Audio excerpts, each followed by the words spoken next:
Alhamdulillahilladzi hadana li hadzal din wa ma kunna linahtadiya laula an hadana Allah. Asyhadu an la ilaha illallah wahdahu la syarika lah. Asyhadu anna Muhammadan abduhu wa rasuluhu.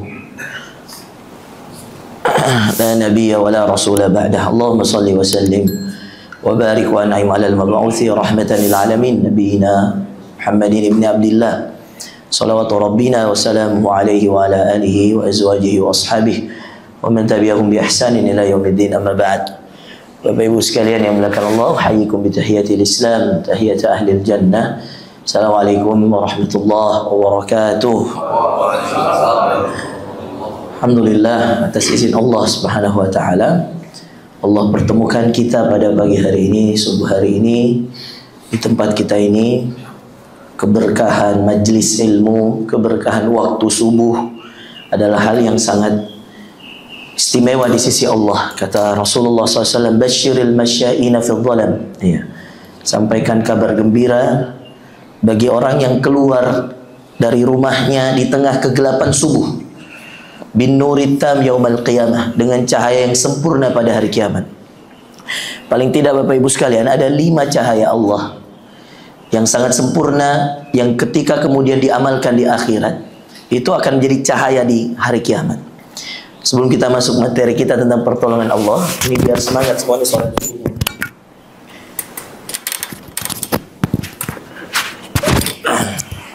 Yang pertama adalah cara Allah Subhanahu wa taala untuk memberikan kepada setiap yang hadir hari ini, setiap yang bermajlis ilmu di sholat subuh, itu dengan cahaya yang sempurna pada hari kiamat.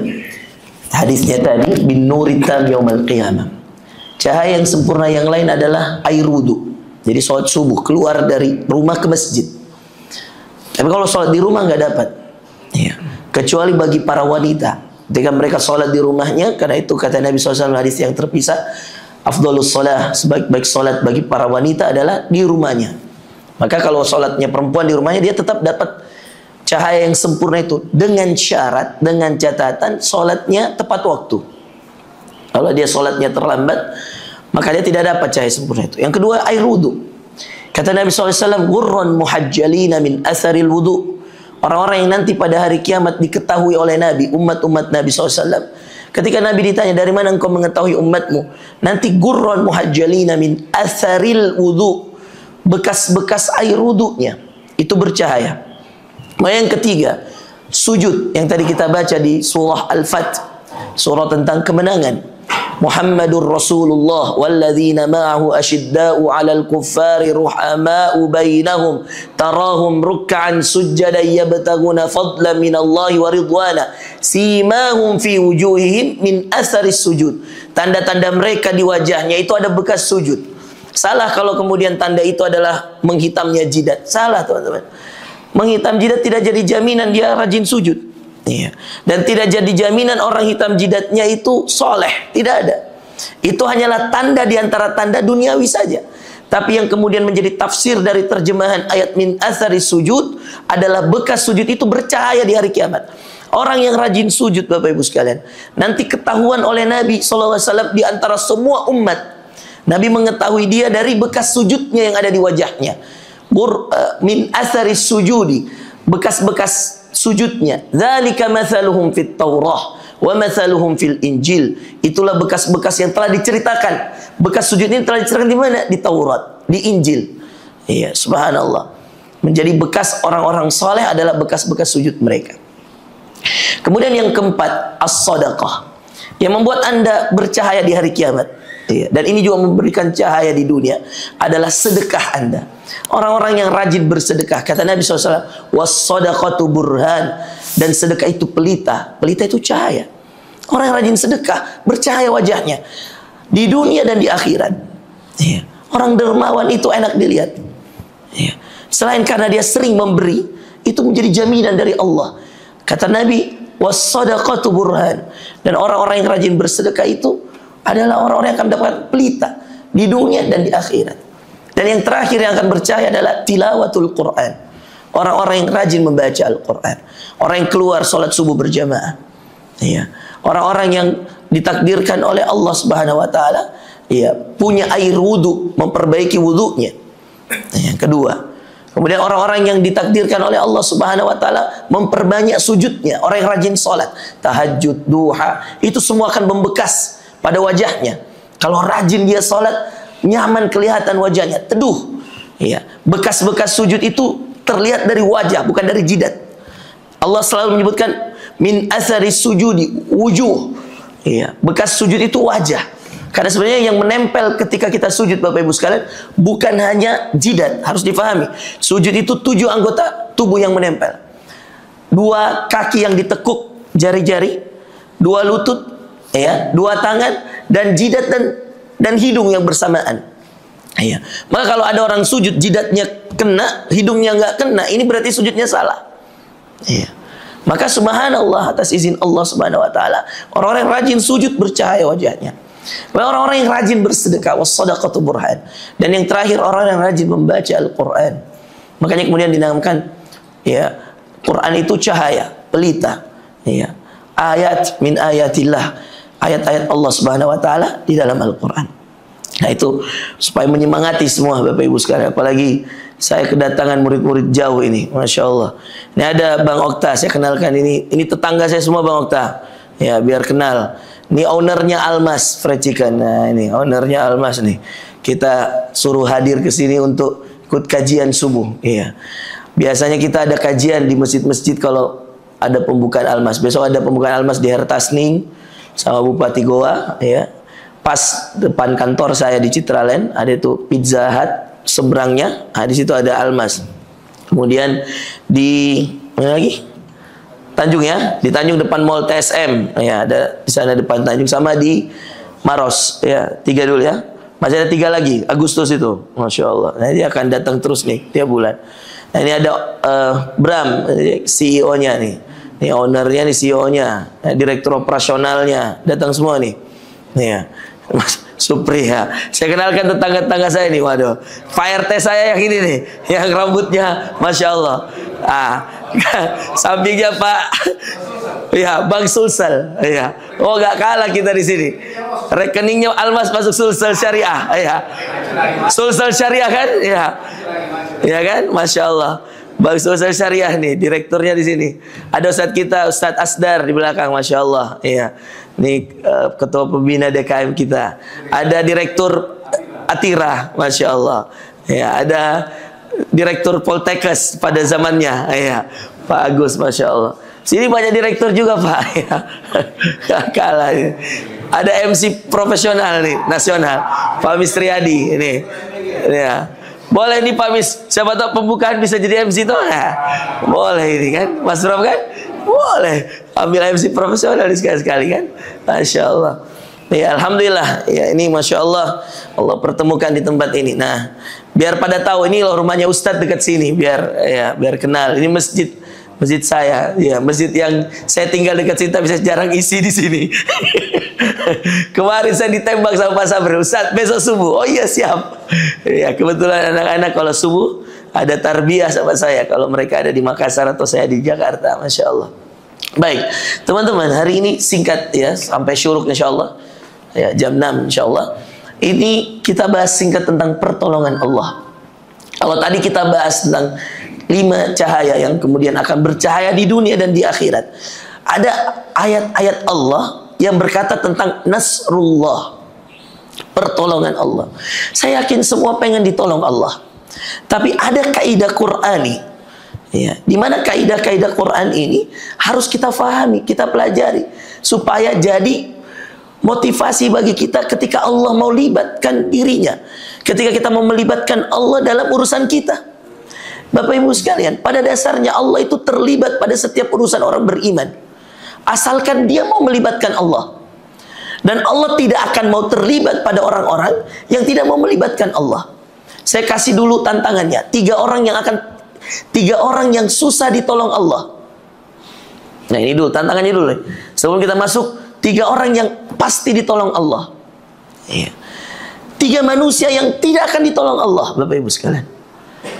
Pertolongan Allah jauh dari orang-orang ini. Bahkan disumpahi tidak ditolong Allah oleh Nabi SAW. Orang yang pertama yang tidak akan ditolong Allah, man kana fi qalbihi mithqala dzarrah min kibar. Orang-orang yang di dalam hatinya, kata Nabi, la yadkhulul jannah, tidak akan masuk surga. Bayangkan ini. Ya. Kalau di hadis yang lain Nabi bilang, man kana akhiru kalamihi la ilaha illallah. Siapa yang akhir ucapannya la ilaha illallah, dakhalal jannah, dia masuk surga. Maka ada juga ucapan Nabi, man la yadkhulul jannah, tidak akan masuk surga. Man kana fi qalbihi mithqala dzarrah min kibar. Siapa yang di dalam hatinya sebesar biji zarrah dari kesombongan. Maka orang sombong nggak ditolong Allah, Pak. Iya. Maka seorang manusia, dia mau siapapun, apapun jabatannya, iya, jauhkan diri dari kesombongan, Bapak Ibu sekalian. Jauh orang dari kesombongan, jauh orang dari pertolongan Allah kalau dia dekat dengan kesombongan. Iya. Kata Allah Subhanahu wa taala dalam ayat yang lain, "Innallaha la yuhibbul mutakabbirin." Allah enggak suka orang-orang sombong. Iya. Makanya kan Pak, kalau kemudian kata Nabi tidak masuk surga yang sebesar biji zarrah kesombongan. Iya, dalam hatinya. Maka siapapun kita hari ini, Bapak Ibu sekalian, ya, ini banyak pejabat, banyak bos-bos. Tetangga saya ini, masya Allah, ya, kita paling belakang, tapi masya Allah di sini banyak orang nomor satu di perusahaan, orang nomor satu di kampus, orang nomor satu di ya, tempat kerjanya. Saya mengingatkan diri saya dan semua kita, jauhkan diri dari kesombongan, Pak. Dunia ini kita dari tanah. Makanya Nabi itu pernah ngingetin sahabatnya dengan begini. Kata Nabi SAW, kullukum min Adam wa Adam min turab. Cara Nabi ngingetin sahabatnya biar dia nggak sombong, Pak. Dia bilang, kamu semua itu, kata Nabi, kullukum, kalian semua itu min Adam, dari anak cucu Adam, wa Adam min turab, dan Adam itu dari tanah. Tuh, coba cara Nabi ngingetin sahabat untuk nggak sombong. Nabi nggak bilang, jangan sombong. Itu di hadis yang lain ada, tapi di pertemuan dengan sahabat-sahabat dekatnya, ya, orang-orang terdekatnya, cara Nabi halus sekali. Ada Abu Bakar yang punya kekayaan luar biasa, ada Utsman, ada Abdurrahman bin Auf, orang kaya semua nih, ada Umar, petinggi Quraisy. Ya. Kata Nabi, kullukum min Adam, kalian tuh dari Adam, wa Adam min turab, Adam tuh dari tanah. Cara Nabi ngingetin, kalian tuh kalau Adam saja, Nabi pertama, manusia pertama itu kembali ke tanah, apalagi kamu. Subhanallah. Ya, wa Adam min turab. Dan Adam itu dari tanah. Maka nggak sedikit dikaitkan dengan Adam. Iya. Nabi Adam alaihissalam sering disebut Nabi dalam beberapa konteks ceramahnya, konteks nasihatnya kepada para sahabat, mengingatkan para sahabat untuk sadar bahwa subhanallah, semua kita ini anak cucu Adam, dan semua kita seperti Adam. Kalau Adam kembali ke tanah, maka kita akan kembali ke tanah. Nah, orang yang kedua yang tidak akan mendapatkan pertolongan Allah, az-zulmu zulumat, kata Nabi SAW. Rasulullah bersabda, kezaliman itu kezaliman yang banyak di hari kiamat. Maka tidak pernah masuk surga orang zalim sampai selesai dia di depan pengadilan Allah. Kata Nabi SAW, la yazalu qadama abdin yawmal qiyamah hatta tus'al an arba'. Tidak akan bergeser di padang mahsyar nanti, nggak akan bisa masuk surga sampai orang lolos 4 pertanyaan. Ya. 4 pertanyaan ini, Bapak Ibu sekalian, dalam hadis sahih Bukhari, kata Nabi SAW, yang pertama ditanya tentang an umrihi fima afna, umurnya untuk apa dia lakukan. Kalau dalam umur itu ada kezoliman, nggak jadi masuk surga sampai orang yang dizolimi itu datang dan ridho di hari kiamat. Ngeri banget zolim itu, Pak. Iya. Kalau Okta ya dapat fitnah dari siapa? Teman-teman yang punya pekerjaan, itu bagian daripada kezaliman. Hadapi dengan ketakwaan. Ya. Tidak ada orang yang kemudian hidup di dunia ini dalam kebenaran kecuali Allah uji dengan fitnah, Allah uji dengan ujian, Allah uji dengan orang-orang yang tidak suka. Nabi SAW, ya, itu diuji dengan banyak hal. Nanti kita akan baca di ayat yang pertolongan Allah. Ya. Bagaimana Allah Subhanahu Wa Taala menolong orang-orang yang terzolimi. Makanya ada hadis, pernah dengar gak? Da'watul mazlum mustajab. Pernah dengar enggak? Doa orang terzolimi, laisa bainahu wa bainallahi hijab. Tidak ada perantaranya antara dia dengan Allah, tidak ada, dibuka oleh Allah. Maka kalau lagi terzolimi itu, manfaatkan banyak doa, sebutkan banyak hajat. Ya. Bahkan pada hajat-hajat yang kita anggap susah, di saat dizolimi jangan balas. Nah, rumusnya jangan balas. Kapan dibalas, nggak mustajab lagi doa. Syaratnya itu, Pak. Iya. Bahkan yang bikin lagi lebih mustajab, ketika kita dizolimi dan kita berbuat baik pada orang yang dizolimi. Wah, itu lebih berat lagi.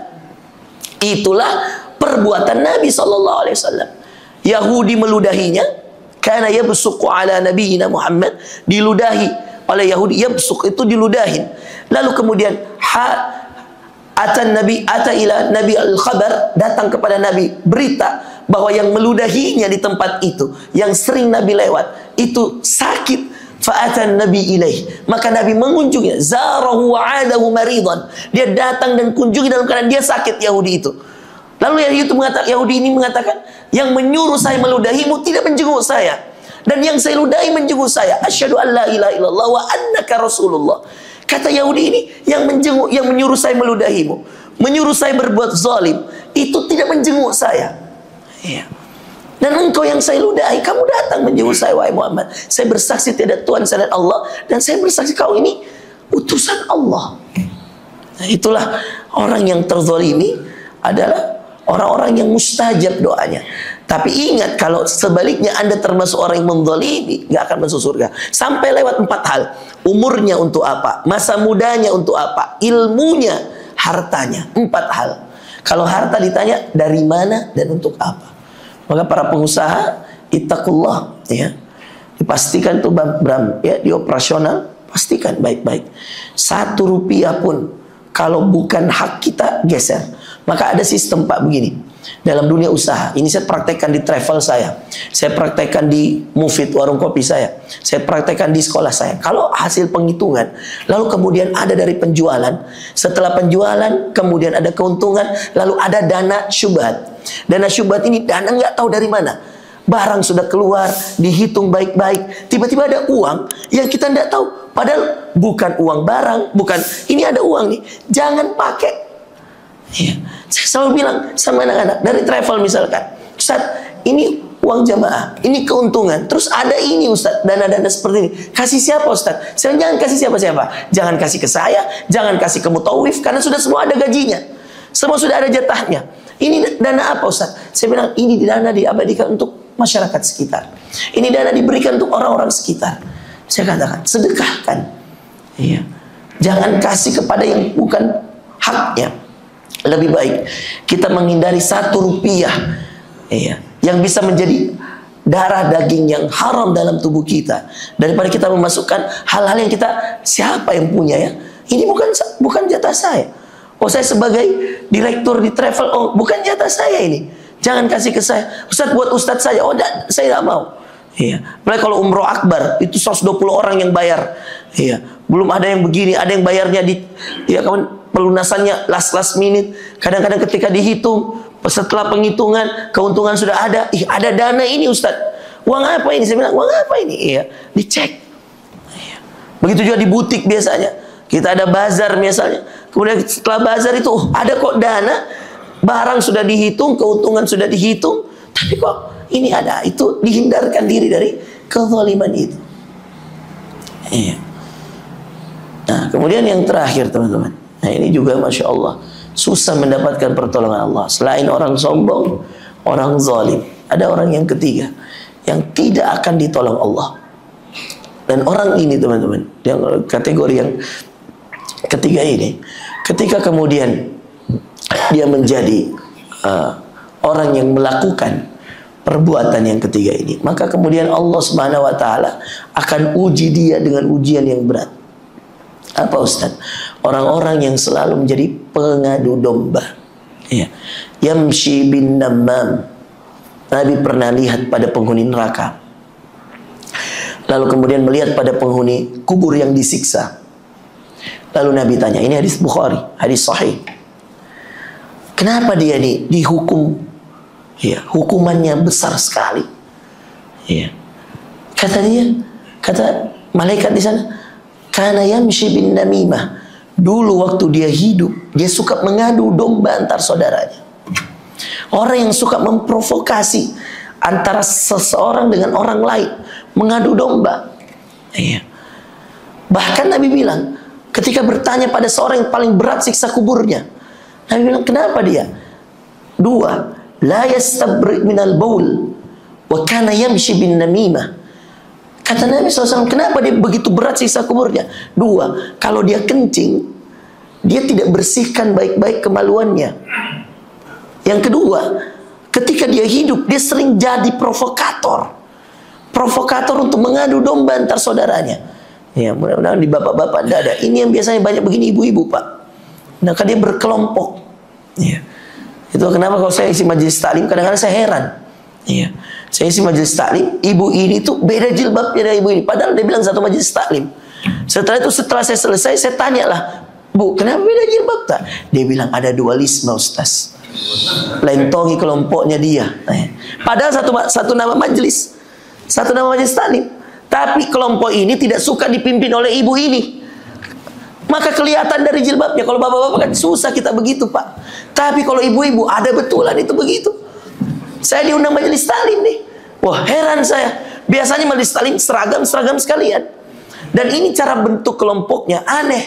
Biasanya orang Pak duduk rapi bersoft-soft. Ini tidak. Dua soft begini terpisah. Masing-masing dengan seragamnya. Tapi satu majelis taklim. Saya kira dia punya dua seragam. Mau dia tunjukkan ke saya.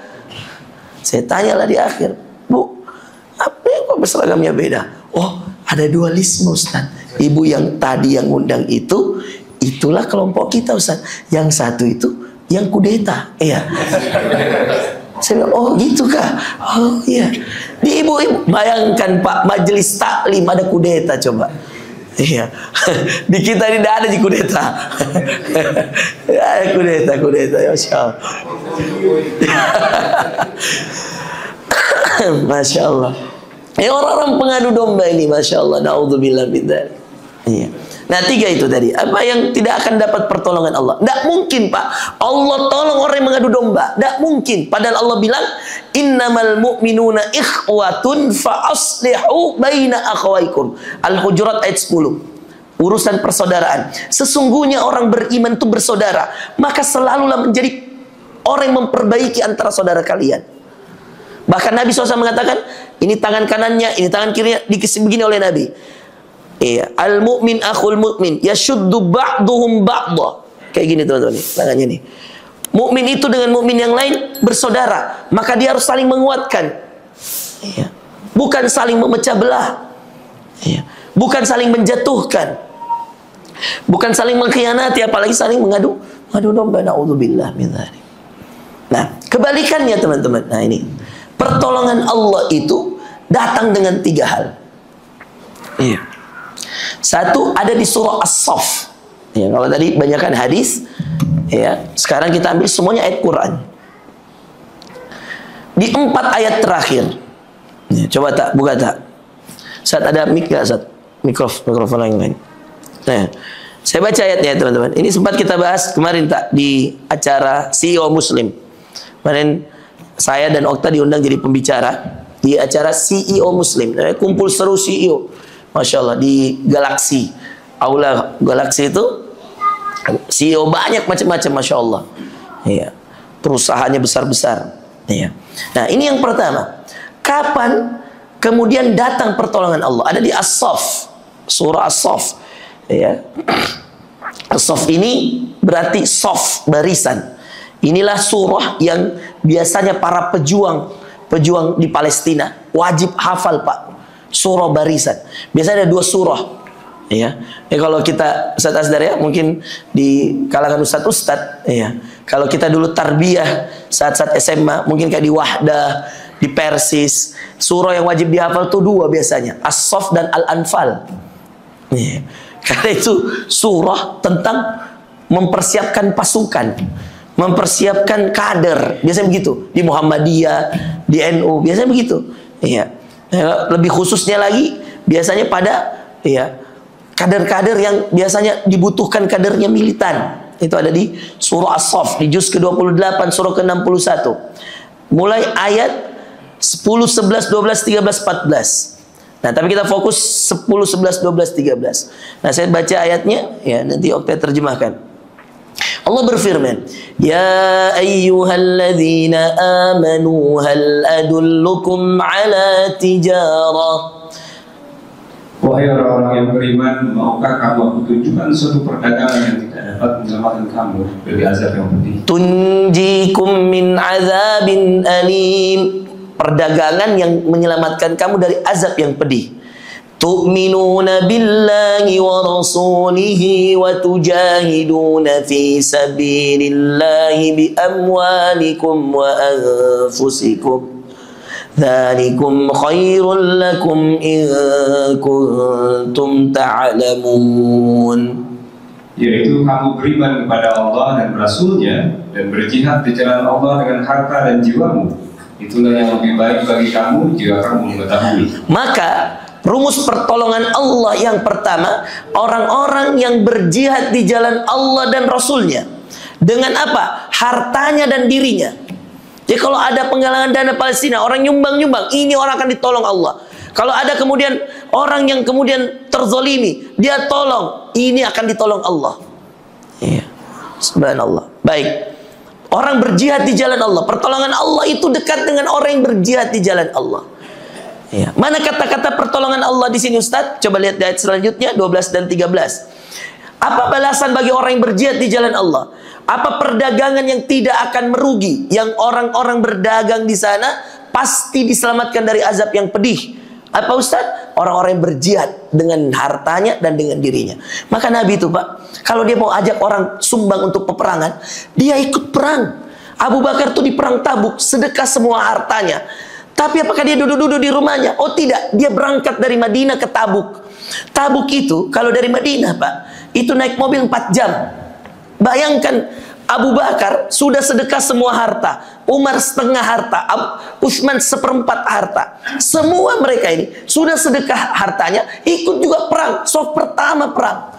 Itulah hebatnya sahabat Nabi dulu itu. Sudahlah dia dengan harta, sudahlah dia dengan nyawanya. Makanya di sini dikatakan bi amwalikum wa anfusikum. Orang-orang yang akan mendapat pertolongan Allah itu siapa Ustaz? Orang yang berjihad di jalan Allah dengan harta dan dirinya. Jadi harus sedekah memang, harus keluar harta ini supaya dapat pertolongannya Allah. Mana ayatnya Ustaz? Coba lihat, ini hadiahnya dari Allah. Apa balasan? Yaghfir lakum dzunubakum wa yudkhilkum jannatin tajri min tahtiha al-anhar wa masakin thayyibah fi jannati adan dzalikal fawzul azim. Niscaya Allah mengampuni dosa-dosa. Satu, mengampuni dosa dan memasukkan kamu ke dalam surga yang mengalir di Masya Allah. sungai-sungai. 2, memasukkan ke dalam surga. 3, tempat-tempat tinggal yang baik di dalam surgaan. wa masakina thayyibatan fi jannati adan, diberikan dia balasan tempat tinggal ternikmat di surga, namanya masakina thayyibah. Maskan itu tempat tinggal terindah, fi jannati adan, iya, di surga Aden. Dzalikal fawzul azim. Itulah kemenangan yang agung. 4, dia diberi kemenangan. Iya. 5, wa ukhra tuhibbunaha nasrum minallah. Apa itu artinya nasrun Pak? Pertolongan. Nasrum minallahi wa fathun qarib wa basyiril mu'minin. Dan ada lagi karunia yang lain yang kamu sukai, yaitu pertolongan dari Allah. Pertolongan dari Allah Dan kemenangan yang dekat waktunya. Allahu Akbar. Dan sampaikan berita gembira kepada orang-orang mukmin. Sampaikan berita gembira untuk orang beriman. Maka orang yang pasti ditolong Allah Pak, orang yang berjihad di jalan Allah dengan hartanya dan dirinya. Kalau dia hanya dengan harta, tidak cukup. Kalau dia hanya dengan dirinya, nggak cukup. Maka untuk ditolong Allah dengan harta dan dirinya. Kita geser Bapak Ibu sekalian ke Al-Baqarah, ya. Am hasibatum an tadkhulul jannah. Ya, ini pertolongan Allah yang lain di surah Al-Baqarah di ayat 214. Ya. Boleh dibuka screenshot aja Pak, biar enak. Ya, nanti dibuka ayatnya di screenshot. Ya. Ini Allah sendiri yang bilang, nanti saya tolong. Siapa yang ditolong lagi teman-teman? Ya. Lihat. Ya. Sudah ketemu tak? Baik. 214-nya. Am hasibatum an tadkhulul jannah. Ya. Ataukah kamu mengira bahwa kamu akan masuk surga? Apakah kamu mengira kamu akan masuk surga? Ini pertanyaan dulu nih. Ayat ini dimulai dengan pertanyaan. Diakhiri dengan jawaban. Ya. Sekarang lanjutnya, walamma ya'tikum mathalul ladzina khalau min qablikum. Padahal belum datang kepadamu cobaan seperti yang dialami orang-orang terdahulu sebelum kamu. Masya Allah. Maka rumus kedua, ya, untuk mendapatkan pertolongan Allah adalah mendapatkan ujian. Biasanya Pak, orang mau ditolong tuh diuji dulu. Jarang-jarang saya lihat, ya, orang ditolong langsung. Kalau tidak diuji, jarang-jarang. Ya, kecuali dia anak orang kaya, ya, ya, langsung kaya. Tapi biasanya ujiannya juga ada. Tapi pertolongan Allah itu datang. Almas ini brand keberapa ente tak? Ke-8. Di brand ke-8 ini. Yang sebelumnya brand Kebuli Abuya itu berapa outlet? 200. Ada dia punya Kebuli Abuya 226. Ya. Tapi outletnya kecil-kecil ya, ya. Nah, yang gede ini yang Almas ini. Dan 6 yang lain sudah wafat. Husnul Khotimah. Ya, brand-brand semua sudah. Ujian Allah tuh setelah 6 lewat, yang ke-7 dibuka Kebuli Abuya. Setelah Kebuli Abuya yang ke-8 dibuka. Ya. Cara-cara Allah. Dan saya ketemu Okta Bapak Ibu sekalian, ya, biar tahu sejarahnya juga. Itu di Mekah. Ya. Saya nggak kenal Okta. Okta juga mungkin kenal saya cuma dari Ustaz Randy, ya, atau dari siapa, dari dengar-dengar orang-orang cerita. Saya juga dengar Okta dari itu saya. Nah, ketemu di Mekah, dia ikut kajian saya di sana. Ya. Setelah itu berlanjut sampai ketika di Indonesia diundang, diminta untuk hadir di openingnya Almas, sampai kemudian saya diminta untuk jadi dewan pembina di Almas. Ya, alhamdulillah. Nah, itu cara-cara Allah. Pertolongan itu datang kalau sudah diuji. Nah, lihat, tapi ujian yang bagaimana Ustadz? Ujian bagaimana yang ditolong Allah? Nah, bukan ujian remeh Pak, bukan ujian kecil. Lihat di sini ayatnya. Massathumul ba'sa wad-dharra wa zulzilu. Mereka ditimpa kemelaratan, penderitaan, dan diguncang dengan berbagai cobaan. Diguncang dengan berbagai cobaan. Melarat dulu, diderita, kasih menderita dulu. Iya. Setelah itu diuji dengan berbagai cobaan. Kalau antum sudah pernah ngerasain 3 ini Bapak Ibu sekalian, kalau kita udah ngerasain 3 ini, udah pernah ngelarat, udah pernah Masya Allah susah, kemudian datang pertolongan Allah, itu asli pertolongan Allah. Kalau betul-betul kita selama kita diuji, kita sholat, kita doa, kita zikir, kita tawakal sama Allah, kita serahkan usaha kita sama Allah, maka pasti datang pertolongan Allah. Lihat ayatnya selanjutnya. Hatta yaqular rasulu walladzina amanu ma'ahu mata nasrullah. Sehingga Rasul dan orang-orang yang beriman bersama mereka, kapankah datang pertolongan Allah? Nah, itu mereka bertanya, kapan datang pertolongan Allah? Ala inna nasrallahi qarib. Ingatlah, sesungguhnya pertolongan Allah itu dekat. Pertolongan Allah itu dekat. Ayat ini Pak dimulai dengan apakah kamu mengira mudah masuk surga? Diakhiri dengan ingat pertolongan Allah itu dekat. Nabi saja pernah bilang begini, sampai Nabi berkata dan orang-orang beriman bersamanya berkata, kapan datang pertolongan Allah? Mata nasrullah. Dijawab oleh Allah langsung di ayat yang sama. Ala inna nasrallahi qarib. Ingat, pertolongan Allah itu dekat. Subhanallah. Jadi ketika kemudian ada pertolongan Allah, yakin Pertolongan Allah itu dekat. Kalau lagi diuji dengan suatu ujian, kalau lagi diuji dengan suatu musibah, percaya itu tanda pertolongan Allah dekat. Iya. Sebagaimana Nabi juga pernah frustasi, Pak. Iya. Pernah hampir kemudian bingung bagaimana cara menyelesaikan masalah. Sampai di sini Allah abadikan hatta yaqular Rasul, sampai Nabi berkata, "Walladzina amanu ma'ah." Pada yang bersama Nabi ini orang-orang hebat imannya. Sebaik-baik orang itu sahabat Nabi. Khairul quruni qarni, kata Nabi, sebaik-baik orang pada zamanku, yang beriman pada zamanku bersamaku. Itu mereka sebaik-baik generasi. Itu mengatakan bersama Nabi, "Mata nasrullah, ya Allah, kapan kamu tolong kami ya Allah? Kapan datang pertolonganmu ya Allah?" Ala inna nasrallahi qarib. Allah jawab, sungguh pertolongan Allah ini sangat dekat. Yang terakhir Bapak Ibu sekalian, ya, sampai menit kelima insyaallah, ya. Surah Muhammad juz ke-26 ayat ke-7. Surah Muhammad, wah ini surahnya atas nama Nabi. Ayatnya ayat yang angka paling dicintai Allah, angka 7. Iya. Al-Fatihah, wa laqad atainaka sab'an minal mathani. Kami berikan padamu wahai Muhammad 7 ayat yang diulang-ulang. Kemudian Allah mengatakan sab'a samawatin tibaqa. Kami jadikan langit 7 lapis bertingkat-tingkat. Kami jadikan bumi 7 kali. Kami jadikan tawaf 7 kali. Sa'i 7 kali. Allah suka angka 7 Bapak Ibu sekalian. Iya. Oke, sudah? Pendek ayatnya. Ya ayyuhalladzina amanu in tansurullaha yansurkum wa yusabbit aqdamakum. Wahai orang-orang yang beriman, jika kamu menolong agama Allah, niscaya Dia akan menolongmu dan meneguhkan kedudukanmu. Masya Allah. Kalau mau ditolong Allah, tolong agama Allah. Iya. Jadi ada 3 pertolongan Allah. Iya. Tadi di surah As-Saff, yaitu berjihad dengan harta dan diri.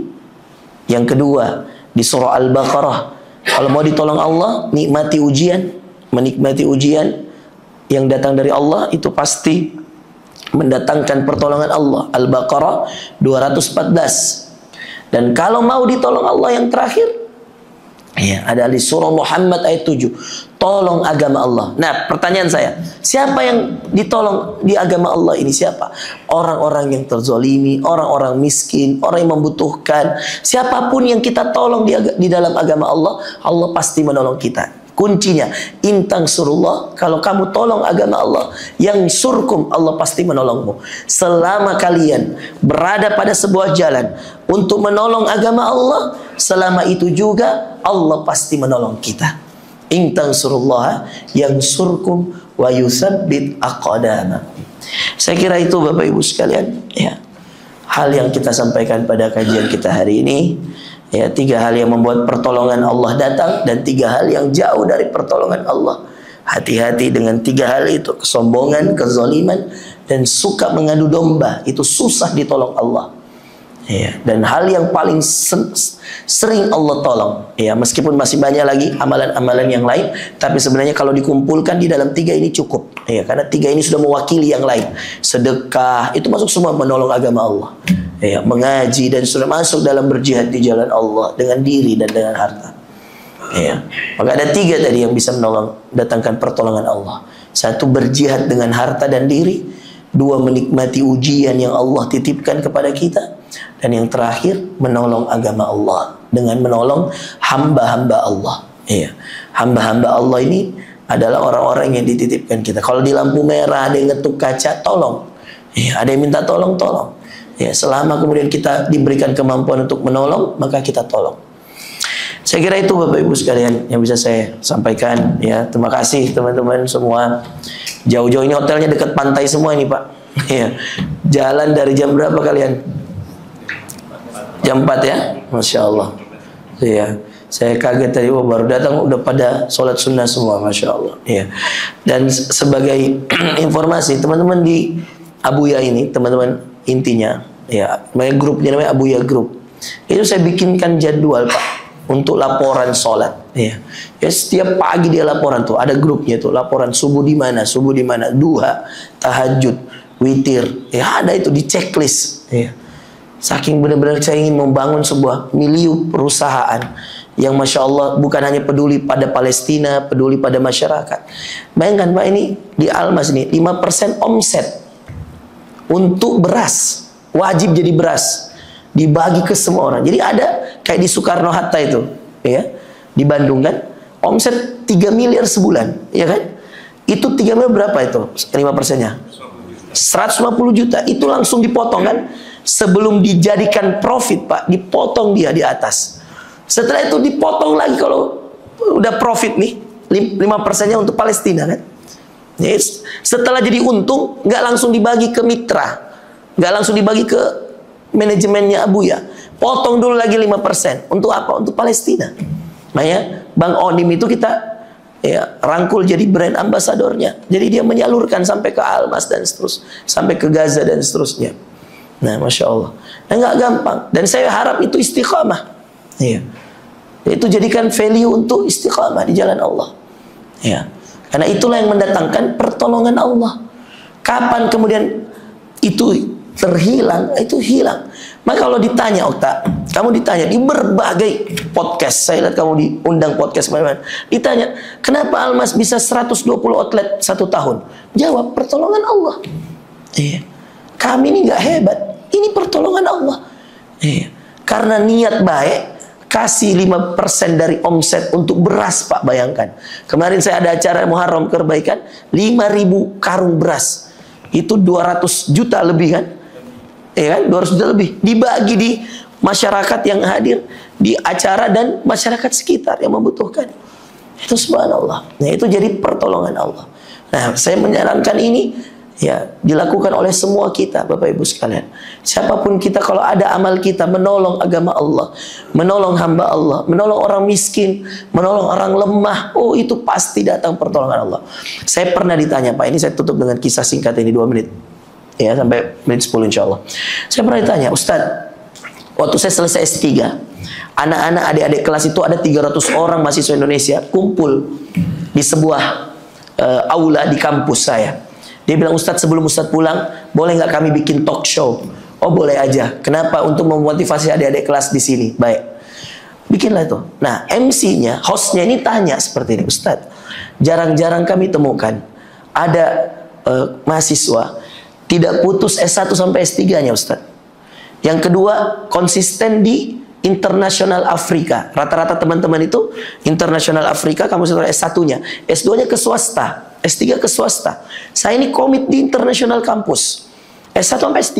Kemudian pertanyaan ketiga mereka, dia katakan jarang sekali yang alhamdulillah S1, S3 itu mumtaz terus.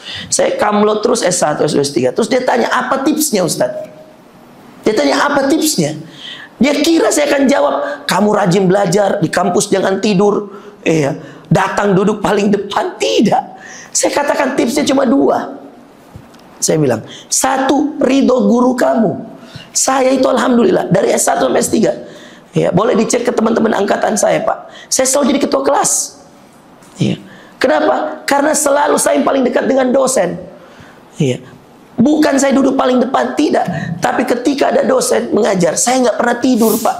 Saya di belakang, perhatikan. Walaupun saya di belakang duduk. Kenapa saya bisa di belakang duduk? Karena teman-teman saya Afrika itu 1 jam sebelum dosen datang sudah ada di depan. Baik, mari kita mau duduk. Kadang-kadang dia taruh bukunya, baru dia pergi makan dulu di asrama, baru dia duduk. Kita orang Indonesia biasa 5 menit pi, baru masuk ki. Ya. Orang Afrika Pak 1 jam sudah duduk. Makanya mereka kadang-kadang kesel sama saya. Dia bilang, kau duduk di belakang, iya, tapi kalau nilai keluar kau paling atas. Saya bilang, oh sorry, beda cara belajar. Iya, itu cara menghibur mereka. Karena mereka kadang-kadang orang Afrika ini rajinnya luar biasa. Kita orang Indonesia santai-santai aja belajar. Tapi yang paling penting ridho guru. Iya. Jadi hampir semua syekh saya itu dosen saya tahu rumahnya. Bahkan kalau ada masalahnya dia cerita sama saya. Gitu. Dia nggak cerita ke murid yang lain. Kapan orang menceritakan masalah? Kepada siapa? Ketika orang itu menganggap orang yang diceritakan masalahnya orang dekat. Kalau orang jauh nggak mungkin dia cerita. Maka banyak sekali dosen saya itu, alhamdulillah, satu-satu syekh-syekh saya itu ridho guru. Yang kedua saya bilang sama anak-anak, banyak menolong orang. Kalian tahu nggak, saya bilang sama mereka itu di acara talk show, kenapa saya lancar S1 atau S3 saya? Karena saya sering tolong anak-anak tamat SMA untuk dapat beasiswa. Dari Arroya, dari Darul Quran. Ustaz Yusuf Mansur itu titip gurunya, saya urus beasiswanya. Wahdah titip, Muhammadiyah titip, diurus semua. Ketika saya capek ngurus mereka untuk S1, Allah urus saya S2, Allah urus saya S3. Saya bilang itulah rumusnya. Kau tolong orang lain, engkau ditolong Allah. Maka banyak yang pintar. Saya bilang, saya ini nggak pintar, saya ini nggak cerdas, tapi saya suka nolong. Ketika saya tolong ini adik-adik kelas, maka Allah tolong saya S2, S3 saya. Nah, itulah rumus dua tadi. Keberkahan ridho guru, dan yang kedua adalah suka menolong orang. Itu jadikan rumus hidup, teman-teman. Kapan kita jadikan itu rumus hidup, insya Allah pertolongan Allah akan datang. Saya kira itu, teman-teman, ya Bapak Ibu sekalian, mudah-mudahan Allah Subhanahu wa taala yang menjadikan kita hamba-hamba Allah yang mendapatkan pertolongan Allah. Nasrun minallahi wa fathun qarib. Iya, pertolongan Allah dan kemenangan yang dekat. Dan mudah-mudahan itu juga kita berdoa pada kesempatan hari ini. Kita doakan agar Allah memberikan pertolongannya segera kepada saudara-saudara kita di Palestina, di Gaza khususnya. Allahumma ansur ikhwanana al-mustad'afina al-mujahidina fi Palestin. Allahumma ansur nasrun minka ya Rabb, nasrun minallahi wa fathun qarib li ikhwanina al-mustad'afina al-mujahidina fi Gaza. Allah mansurhum ya qawiyyu ya aziz. Ya Allah, tolonglah saudara-saudara kami di Palestina ya Allah. Tolonglah saudara-saudara kami di Gaza ya Allah. Tolonglah kami yang hadir hari ini di majelis ini ya Allah dengan pertolongan-Mu ya Allah. Apapun permasalahan kami yang hadir di majelis, bantulah dengan pertolongan-Mu ya Allah. Ya Allah, kami mohon padamu ya Allah, tolonglah kami di dunia ya Allah. Dengan berbagai ujian kami, tolonglah kami ya Allah. Dengan berbagai orang yang membenci agamamu, tolonglah kami ya Allah. Dengan berbagai orang yang memfitnah kami, tolonglah kami ya Allah. Dengan berbagai orang yang memusuhi kami, tolonglah kami ya Allah. Ya Allah, sebagaimana kami memohon pertolongan di dunia, terlebih kami memohon pertolongan di padang mahsyar ya Allah. Kami memohon pertolongan di akhirat, tolonglah kami ya Allah. Ampuni dosa-dosa kami, maafkan kesalahan kami ya Allah. Masukkan kami ke dalam surga Firdaus-Mu ya Allah. Kami sadar dosa kami banyak, kami mohon ampun padamu ya Allah. Allahumma ya Allah ya Rahman ya Rahim, nas'aluka ilman nafi'an wa rizqan tayyiban wa amalan mutaqabbalan. Rabbana atina fid dunya hasanah wa fil akhirati hasanah wa qina adzaban nar. Subhana rabbika rabbil izzati amma yasifun. Salamun alal mursalin walhamdulillahi rabbil alamin.